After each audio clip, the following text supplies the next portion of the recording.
I am the Highland scribe, scribe to the stones, to the winds, to the bloodlines that walk unseen. Come closer, closer still. You see, the fire's warm. But this tale tonight, this tale runs wild. Every Halloween, when the nights turned long and the fire burned low, my grandad would tell me a story. He'd polish these keys,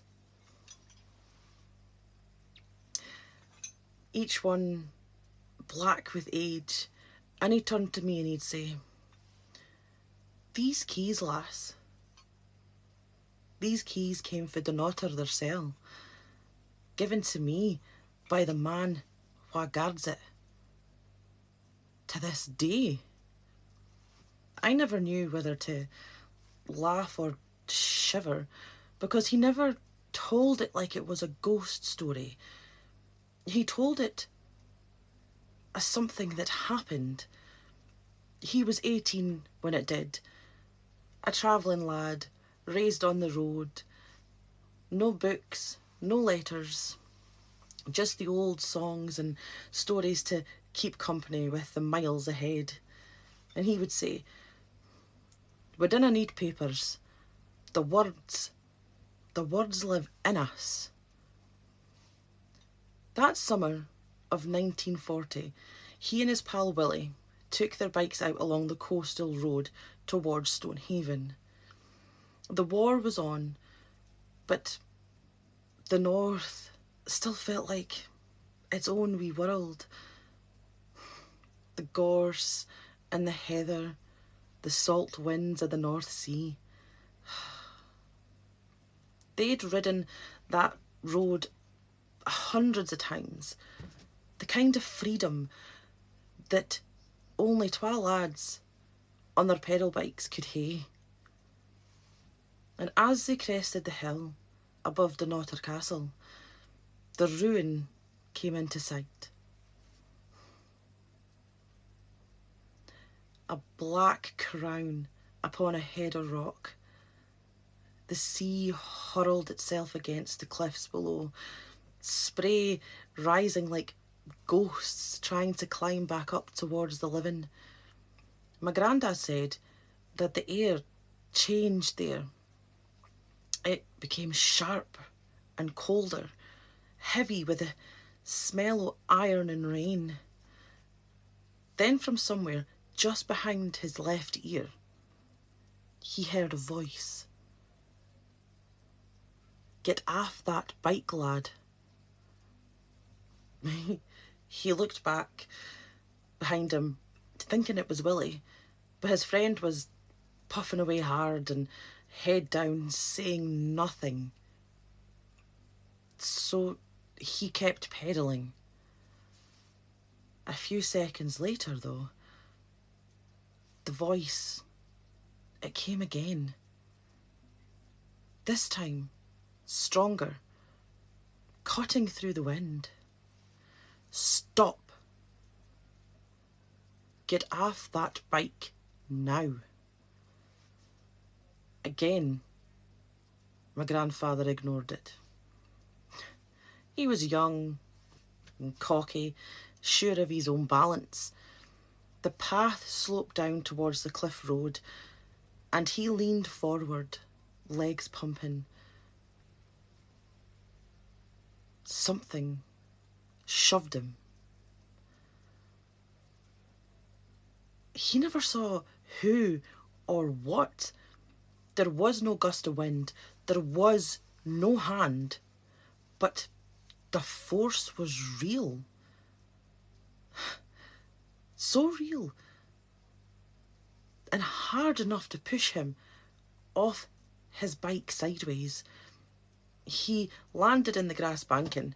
He rolled once, twice, and just lay there stunned, tasting his own blood and salt. Willie skidded to a stop. "What the hell happened there, Isaac?" Grandad spat out a mouthful of grass. Nothing. Nothing, min. I just fell. That's a'. As he stood up, he started brushing the dirt away from his breeks, and he reached for the bike. Just as he was about to get back on it, Willie then pointed to the front tyre and said to him, "Look at your wheel, min." As my grandfather looked over, he noticed that the front tyres had a bulge in it, like a blister, and it was the size of an orange. It was fit and ready to burst. One more turn,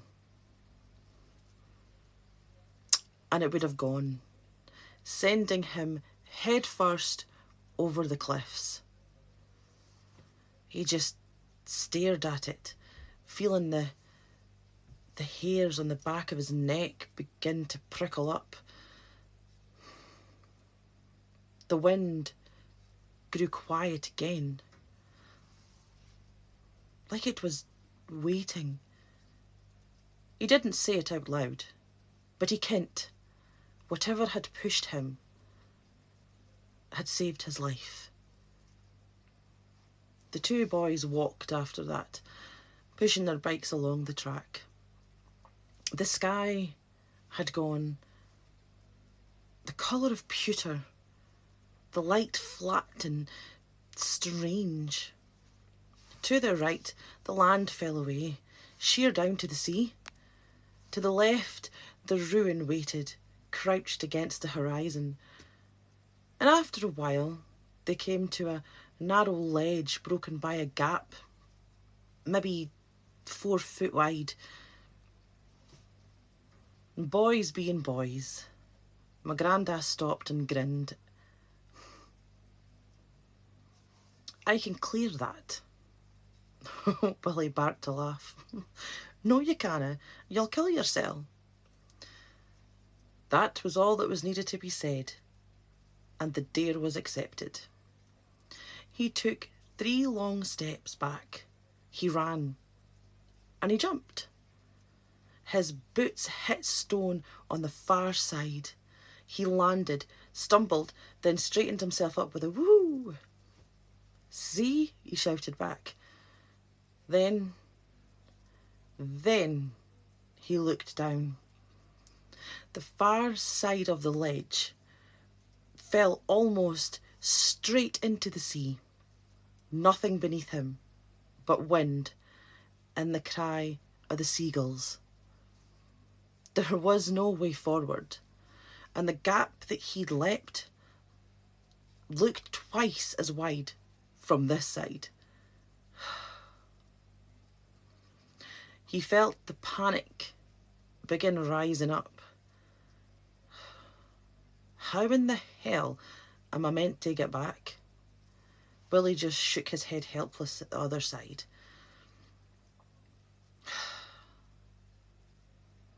He stood for a couple of seconds and thought, well, I've no choice. So he backed up right to the edge.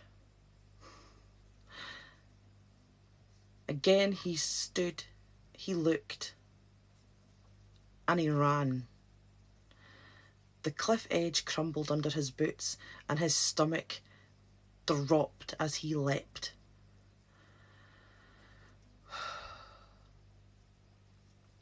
As his feet left the stone, I remember him telling me that he closed his eyes. His mind, it had already told him he was surely going to die. And then something strange happened. Something grabbed him. One first at the back of his trousers, another at the scruff of his neck, and lifted him clean off his feet and sort of flew him over. He hit the ground hard beside Willie, and when he looked back, there was nothing there, just the wind.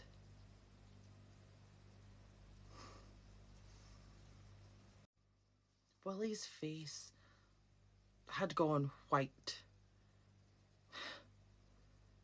You should be deed, man. Aye, said my grandad. I should-o. They said nothing more for a while. The cliffs hummed with the sea below, a deep, endless pulse. And by the time they'd reached the castle gates, the sun was low, bleeding red across the waters. Willie looked up at the black towers. Wonder what it was like when the folk lived here. Ken, when it was in its heyday.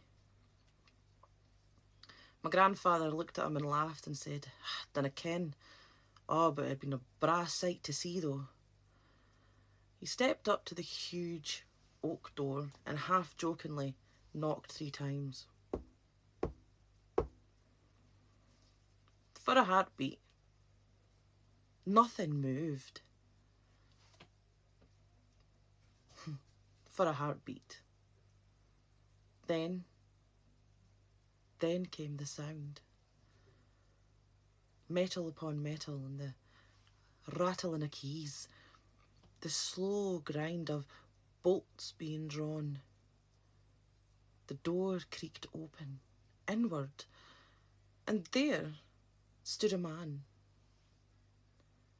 He was dressed from head to toe in green.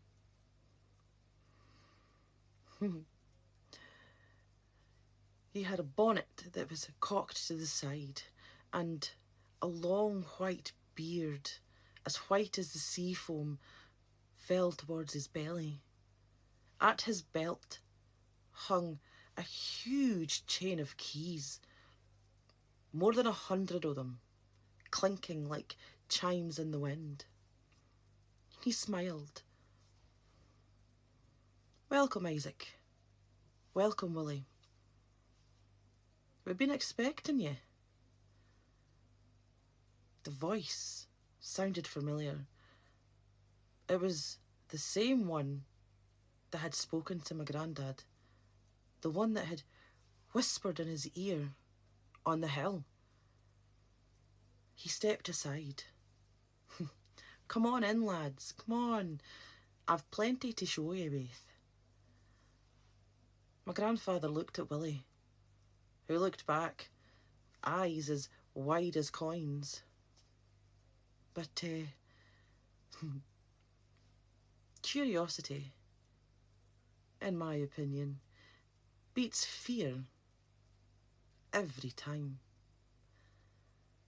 So they stepped through the doors together. And that is when everything began to change. The man in green led them along a narrow passage where torches hissed and spat. The walls were warm to the touch, as though the stone itself had a heartbeat. Every step echoed like a promise being kept. He turned his head slightly as he walked. "Name's nae yours to worry about," he said, as though my grandfather had asked him a question. "Just think o' me as the keeper. I keep what the castle keeps." They came into a small room off the entry, a place that should have been empty and damp. Instead, it buzzed with work. A lad mended a strap, tongue between his teeth. A woman plucked a brace o' birds. A dog lay under a bench, thumping its tail at Willie as though they were old pals. Through a low arch, the castle opened wider, and the smell of fresh baked bread rolled over them like a blessing. The corridor bent left, then right, and then there she was, a woman with her hair tied up in 2 tidy buns at either side of her head, sleeves rolled up, apron powdered with flour, Her cheeks were pink from the heat and her forearms were strong. She held a wooden peel like a soldier holds a spear. The man in green smiled at her. "Annie, lass, these are the guests that we were expecting. Set a meal in the big hall for them." "Aye," she said, eyes flicking over Isaac and Willie, with a quick kindness, as if she had a gift for sense and hunger. "You'll sit near the fire. I've pies near ready, and a boar crackling for the table." She moved away, and a drift of heat and yeast followed. The kind that makes a person remember every time they were ever truly fed. They walked on. The keeper talked without looking back, sort of as if he were reciting things stone had told him. "Mind the step. It's got better men. Aye, and thon lintels low. Duck, or it'll leave you open across the scalp." He laughed softly. "The castle likes a wee bite now and again, you see." He led them past a door set with a peephole and a heavy bar. "Guardroom," he said. "Folk used to dice there and swear oaths, and they didna keep." He pointed with his chin to a line that was scratched waist high. "That's how deep the snow was one year. Oh, we ate salted meat and hope for our a month." The corridor turned and opened into a small court where the wind crossed even though the sky was only a sliver above. A falcon was on a perch, clicking its beak once at Isaac and turned its bright eye away again, totally unimpressed. They came to a heavy door bound with iron straps, and the keeper slid the bolt with precise hands. The air inside was cooler and the light older. In the far gloom, something shifted and stood. Twa lions, big as nightmares, shoulders rolling like slow waves. Their coats were burnished colour of barley at harvest, and their eyes held the same old gold as coins worn smooth by too many hands. My grandfather's throat went dry. Willie took half a step forward without meaning to, and the keeper's voice filled the room. Quiet but firm. "No a finger, lads. They're nae for touching. They mind their lane. Aye, and we mind ours." One lion lifted its head and stared directly at my grandfather as if it was weighing him against a scale that never lied. Then it dropped its gaze and lay its head upon its paws. The other's tail flicked once like a thought and then stilled. "Kings, you see. Kings like to keep kings near," the keeper said, closing the door. "Even when they're only ghosts o' themselves." Out in the corridor again, my grandfather found his tongue. "How do you ken us then? You called us guests, but we're naebody. Where I'm fae, folk ken their ain, and we keep to oursel. Travelling folk, aye. We had nae books, and canna read, and canna write. We keep our words in the mouth and the heart, but you speak our names like you were there when we were born, like you ken us. Like kin."